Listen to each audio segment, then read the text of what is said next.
जी, तो आज हम शुरू करने लगे हैं एक्सरसाइज 1.1 का क्वेश्चन नंबर 2। क्लास नाइन्थ का मैथ है ये, और आप लोगों ने पहली वीडियो देख ली होगी। क्वेश्चन नंबर 1 हमने सॉल्व किया, तो डेफिनेशंस पढ़ी थी। उम्मीद है आपको समझ आया होगा, और आज के क्वेश्चन जो है वो स्टार्ट करते हैं। और इससे पहले आपने चैनल को सब्सक्राइब नहीं किया तो सब्सक्राइब कर दें, बेल आइकन को प्रेस कर दें ताकि न्यू अपडेट आपको मिलती रहे।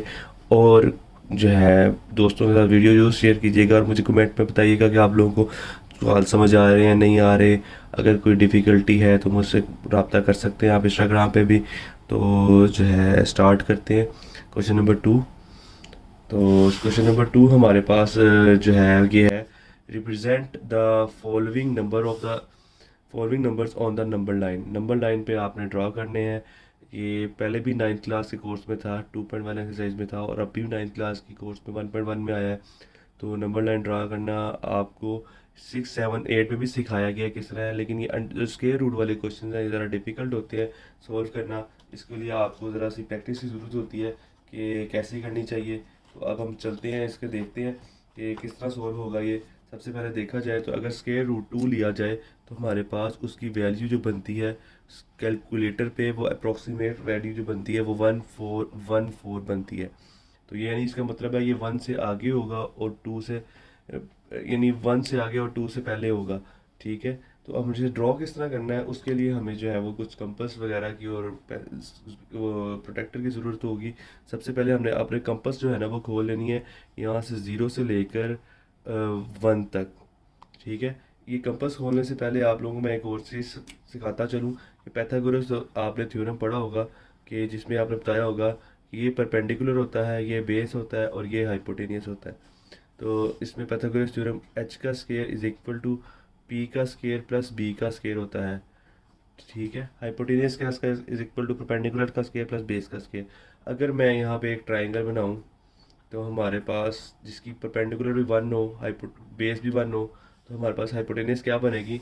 मैं यहाँ पे सोल्व करके दिखा रहा हूँ आपको। 1 का स्क्वायर प्लस 1 का square is equal to 1 plus 1 is equal to हमारे पास जो है वो 2 बन रहा है। अगर इसका अंडर रूट लें तो एच की वैल्यू हमारे पास क्या आ रही है, स्क्वायर रूट 2। ठीक है, तो ये हमारे पास एच की वैल्यू आ रही है स्क्वायर रूट 2। तो आगे हम देखते हैं, इसको सोल्व आउट करते हैं। और जो है इस तरह हमने ये 1 और 1 लेंथ लेनी है परपेंडिकुलर की और बेस की। इसमें राइट एंगल एक ट्राइंगल बनेगी, वो देखते हैं किस तरह बनाते हैं। राइट एंगल ट्राइंगल आपने गौर से देखना है। मैंने ये लेंथ खोली थी इधर, और सबसे पहले और यहाँ पे एक मैं एंगल लेंथ आर्क लगा दूंगा उतनी ही लेंथ की जितनी मैंने ऊपर की थी। ये मैंने आर्क लगा दिया है। और उससे पहले आपने क्या करना है, एक 90 का एंगल जो है वो ड्रॉ कर लेना है। कि 90 का एंगल रख के सबसे पहले किस तरह बनाएंगे कि यहाँ पे इस 1 पॉइंट पे रख के 90 का एंगल मार्क आउट करेंगे, तो वो कुछ यहाँ करके बनेगा।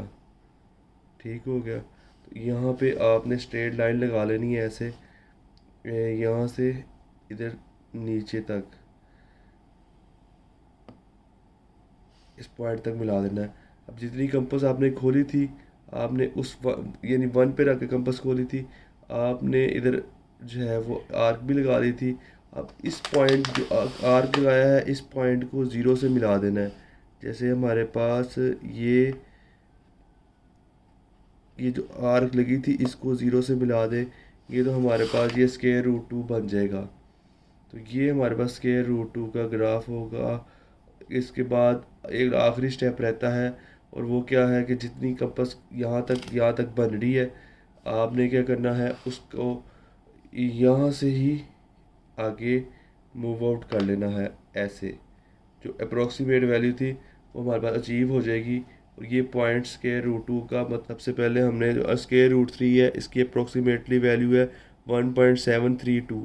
और आपने क्या करना है, इसमें उतनी ही कंपास खोल लेनी है 0.1, और यहाँ पे 1 पे रख के यहाँ पे आर्क लगा लेनी है।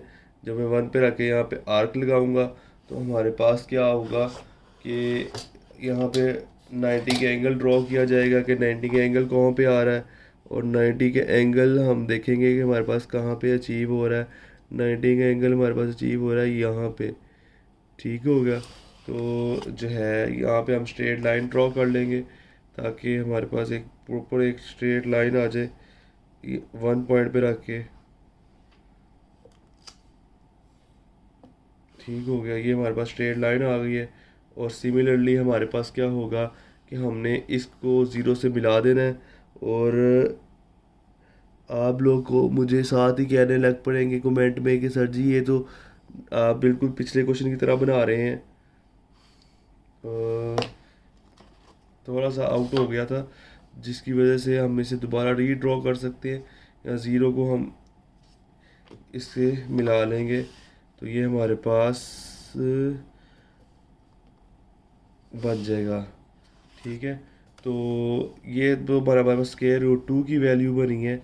लेकिन अगर स्क्वायर रूट 3 बनाना है उसके लिए हमें क्या करना पड़ेगा, हमें यहाँ पे 90 का एंगल एक और ड्रा करना पड़ेगा इस पॉइंट पे रख के। ऐसे हमारे पास 90 का एंगल कहाँ आएगा, ये लाइन पे रख के, ये ऐसे, ये जो लाइन आ रही है हमारे पास 270 की, ऐसे इस पॉइंट पे रखना है। 90 हमारे पास कहाँ आ रहा है वो हमने ड्रॉ करना है, और वो हम ऐसे ड्रॉ करेंगे। ये देखें कि हमारे पास 90 का एंगल जो हमने स्क्वायर रूट 2 वाली लाइन है उसके परपेंडिकुलर होना चाहिए। तो वो हमारे पास यहाँ पे एक 90 का एंगल आ जाएगा, ये देख सकते हैं आप ऐसे। और उसके बाद हमारे पास जितनी कंपास यहाँ थी उतनी कंपास यहाँ खोली, और यहीं से खोल के यहाँ पे एक और आर्क लगा दी, जो हमने 90 की लाइन लगाई है वहाँ उसके ऊपर। और जो है इसको हमने मिला देना है ज़ीरो से। तो ये हमारे पास ज़ीरो से मिल जाएगी आर्क। ठीक है, तो ये हमारे पास बेसिकली जो है वो स्क्वायर रूट 3 का रेडी हो रहा है कि स्क्वायर रूट 3, और इतनी ही कंपास आपने खोलनी है।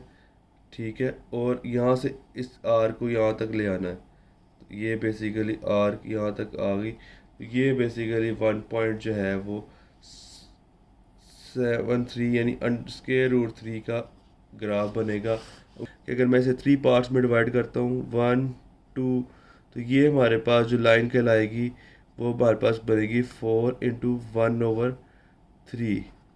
गलत बाई मिस्टेक हो गया कि 4 इंटू 1/3 हमारे पास।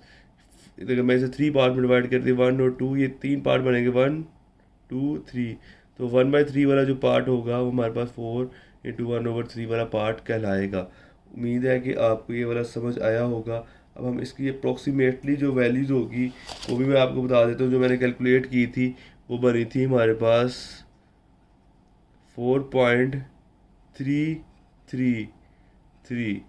और अब हमारे पास जो है अगला है -2 और इंटू 1/7। इसकी अप्रोक्सीमेट वैल्यू देख लेते हैं वो कितनी है। इसकी अप्रोक्सीमेट जो वैल्यू बन रही है वो हमारे पास बन रही है -2.1428। तो अगर आप देखें तो ये -2 और 3 के दरमियान बनेगा। -2 और 3 के दरमियान में किस तरह बनेगा, ये आपने क्या करना है, इस लाइन मार्क कर देनी है। इसको आपने डिवाइड कर देना है 1 2 3 या 7 पार्ट में आपने डिवाइड करना है 1 2 3 4 5 6 और ये 7।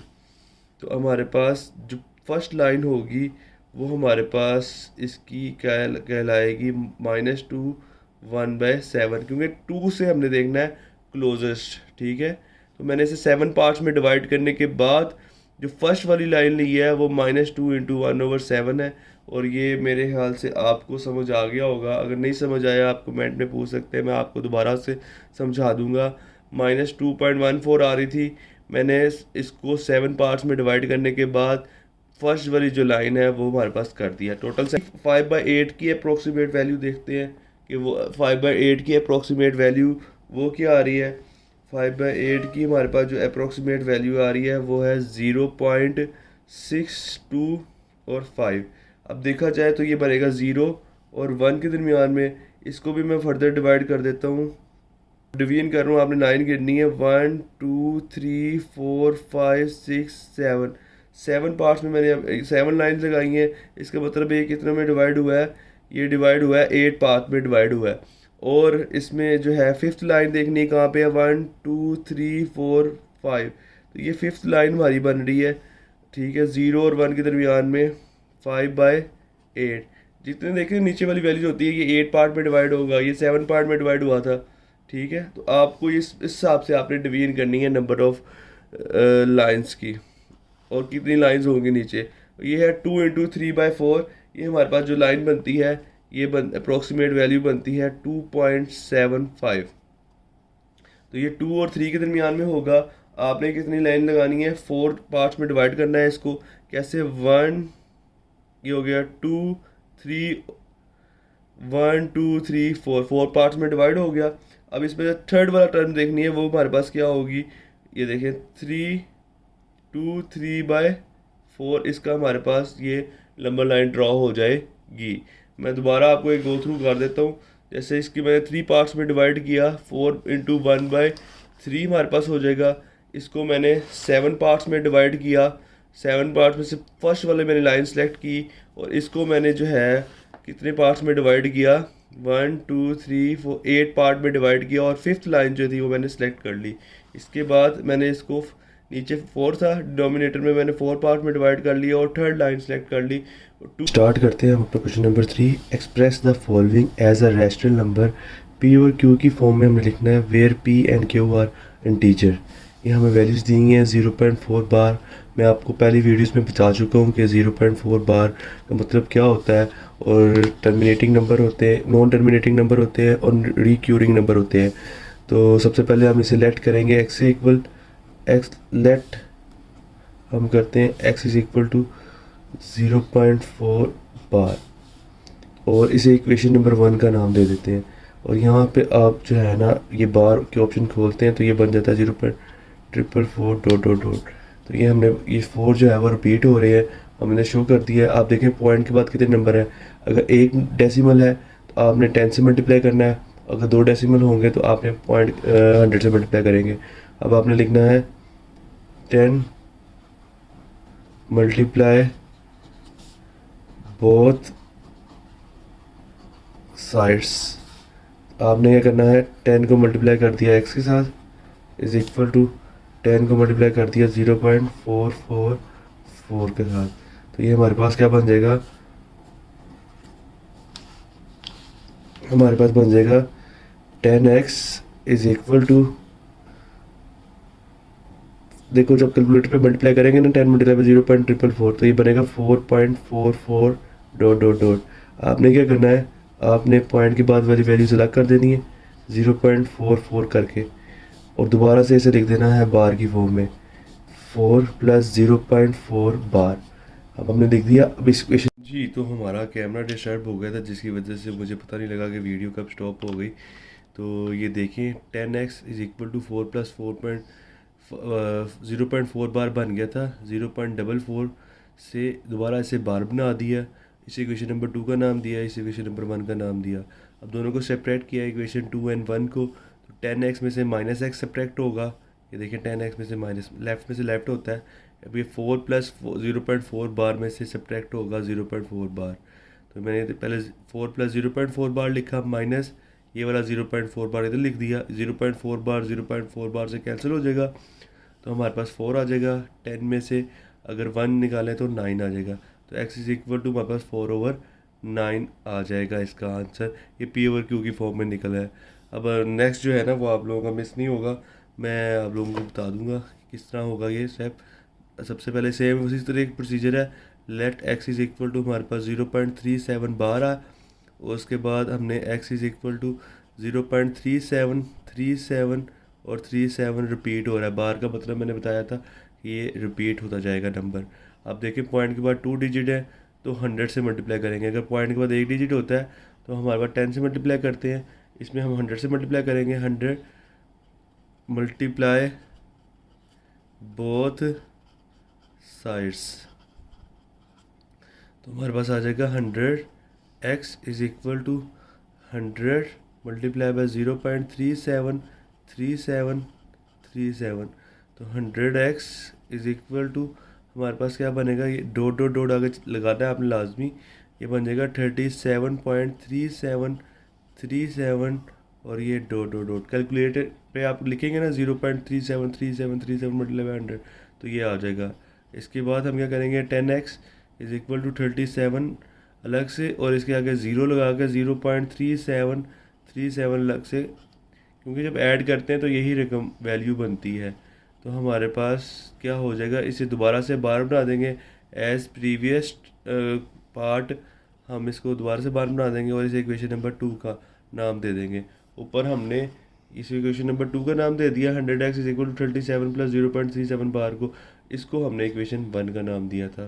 तो अब हम सब्ट्रैक्ट सिमिलर पिछले स्टेप की तरह करेंगे, सब्ट्रैक्ट करेंगे इक्वेशन 2 एंड 1 को। सबसे पहले इक्वेशन 2 में लिखा 100x माइनस यहाँ पे हम लिखेंगे कौन सा, ये वाला x इज इक्वल टू, पहले अब इसकी वैल्यू लिखेंगे 37 प्लस 0.37 बार, ये लिख ली। तो हमारे पास माइनस आ लगेगा और ये वाली वैल्यू लिखेंगे 0.37 बार इक्वेशन 1 की, 0.37 बार। तो ये 0.37 बार से कैंसिल हो जाएगा। तो हमारे पास इधर यहाँ पे आ जाएगा 99x is equal to 37, x is equal to 37 over 99 इसका आंसर आ जाएगा। ये p ओवर q की फॉर्म में हमारे पास आंसर आ गया। अब इसका और थर्ड और लास्ट पार्ट देखते हैं कि वो क्या है।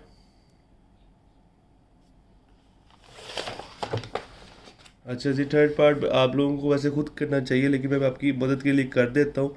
Let x is equal to हमारे पास क्या आ जाएगा 0.21 बार। अब हम इस इक्वेशन नंबर 1 का नाम दे देते हैं, ठीक है। और पॉइंट के बाद 2, वैसे सबसे पहले हम इसकी बार ओपन करते हैं। आप लोगों को बता दूं 21 बार का मतलब ये नंबर रिपीट हो रहे हैं। अब पॉइंट के बाद 2 वैल्यूज़ है, 100 मल्टीप्लाई बोथ साइड करेंगे,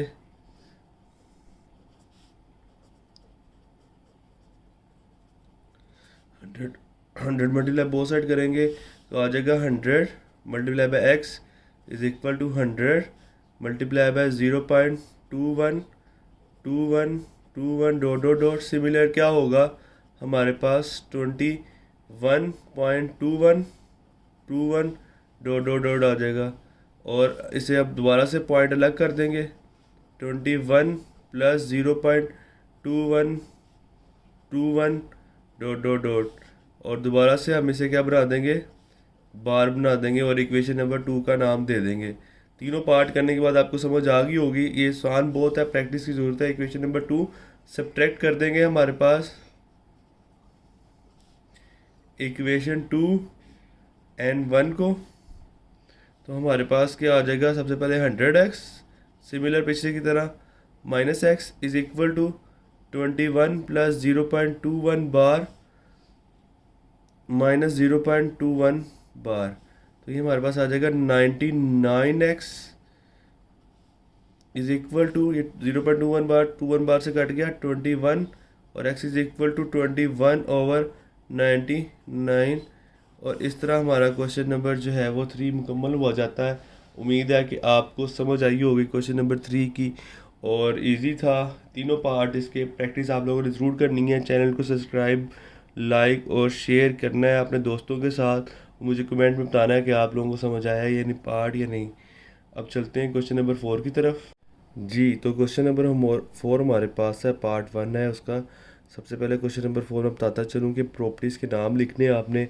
पार्ट 1 में आपको दी है 3 वैल्यूज़ प्लस हो रही है। जब आपके पास 3 वैल्यूज़ प्लस हो रही हो तो कौन सी प्रॉपर्टी लगती है, प्लस भी हो सकती है मल्टीप्लाई भी होती है, ठीक है। यहाँ प्लस होंगी या मल्टीप्लाई होंगी, तो इसकी जो प्रॉपर्टी होगी वो एसोसिएटिव प्रॉपर्टी होती है। तो एसोसिएटिव प्रॉपर्टी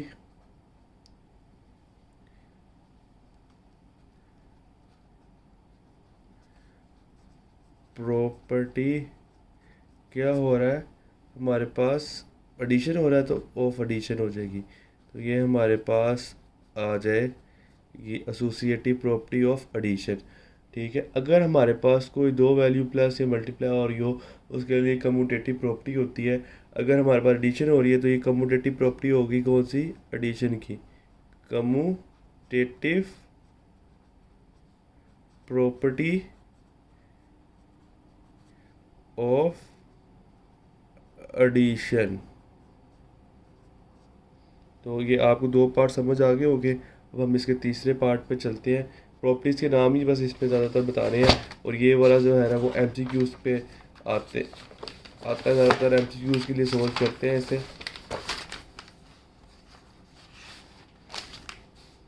अगर देखा जाए तो ये देखिए एक्स एक्स से कैंसिल हो रहा है, एक्स एक्स से जो है ना वो कैंसिल आउट हो रहा है। तो इसमें एक तो प्लस माइनस ये एडिशन को शो करता है और ऑपोजिट ज़ीरो आ रहा है, तो ये हमारे पास होगा एडिटिव इन्वर्स। क्या होगा? एडिटिव इन्वर्स, क्योंकि हमारे पास इनका ये प्लस माइनस होके कैंसिल हो रहा है और ज़ीरो आ रहा है। अगर ये देखो अब ये तीन वैल्यूज़ हैं लेकिन दो चीज़ें हो रही हो, दो ऑपरेशन हो रही हो, मल्टीप्लिकेशन भी हो, एडिशन एडिशन भी हो रही हो, तो इसके लिए कहते हैं डिस्ट्रीब्यूटिव प्रॉपर्टी होती है हमारे पास ये किसकी? मल्टीप्लिकेशन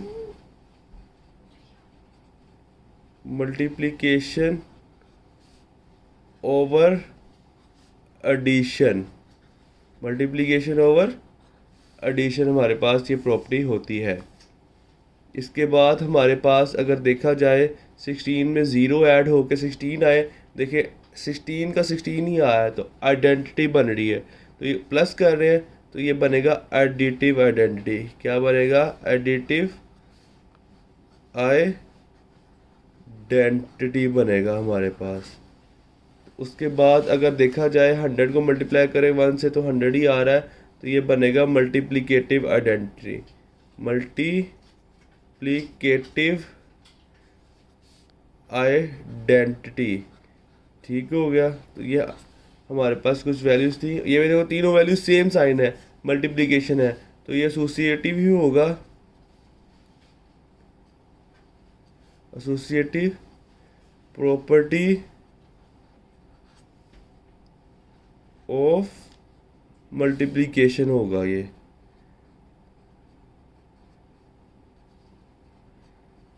उम्मीद है कि आप लोगों को क्वेश्चन नंबर 4 समझ आ रहा होगा।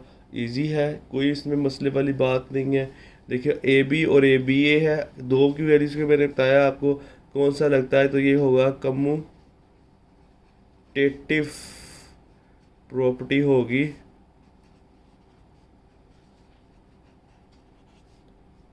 Of multiplication. प्रॉपर्टी क्या होगा? मल्टीप्लिकेशन। तो ये उम्मीद है कि आपको क्वेश्चन नंबर 4 समझ आ गया होगा। इजी था, बहुत इजी था, ठीक है। एमसीक्यूज के तौर पर आएगा, आप लोग प्रिपेयर कर सकते हैं। तो जो है नेक्स्ट पे चलते हैं, क्वेश्चन नंबर 5, वो भी प्रॉपर्टीज ही डिस्क्राइब करनी है, उसमें भी पार्ट 1 है। इसमें आपके पास देख रहे हैं कुछ आपको -3 लेस देन -1 और ये हमारे पास 0 लेस देन 2 है। ये बेसिकली जो है वो रियल नंबर्स हैं, इनमें जो है वो ऑर्डर ऑफ रियल नंबर बताया जा रहा है कि ऑर्डर अरेंज किस तरह किया गया, sequence order of real number.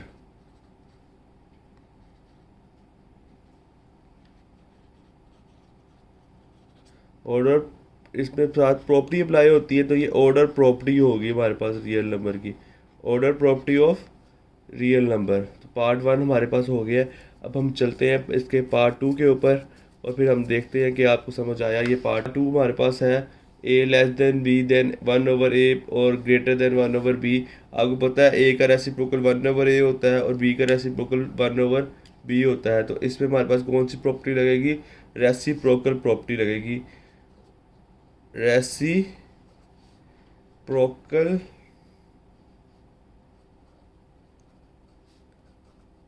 Property, अब ये कौन से साइन है इसके दरमियान में? इनइक्वालिटी का साइन है, तो रेसिप्रोकल प्रॉपर्टी ऑफ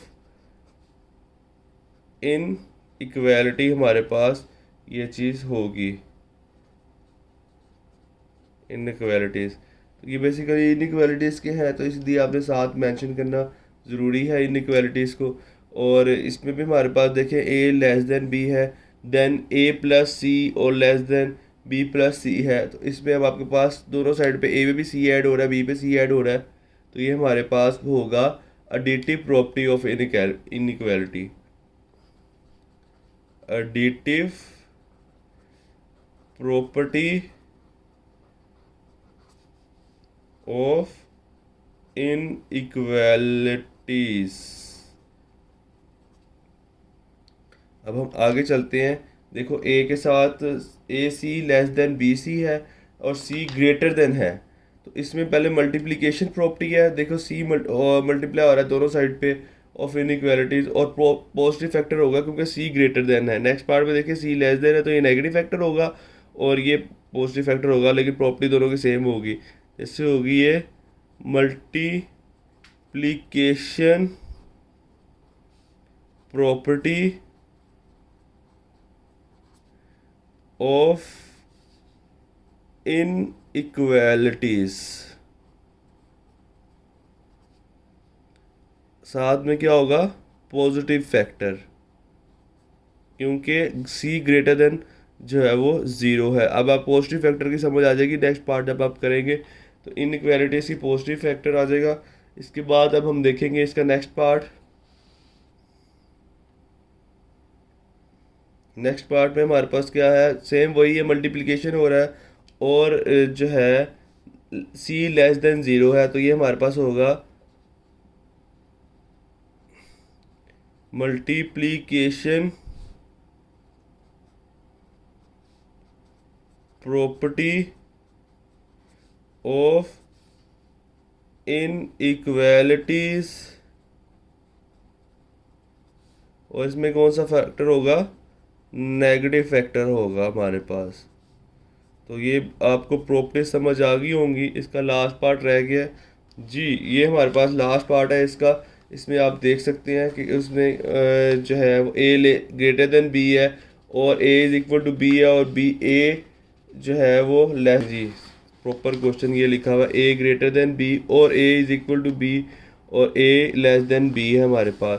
तो इसमें जो प्रॉपर्टी लग रही है वो ट्रिचोटोमी प्रॉपर्टी लग रही है, जिसमें हमारे पास क्या होता है, तमाम वो आपके पास ऑप्शंस दी होती हैं, या ए बड़ा होगा बी से, या ए बराबर होगा बी से, या ए छोटा होगा बी में।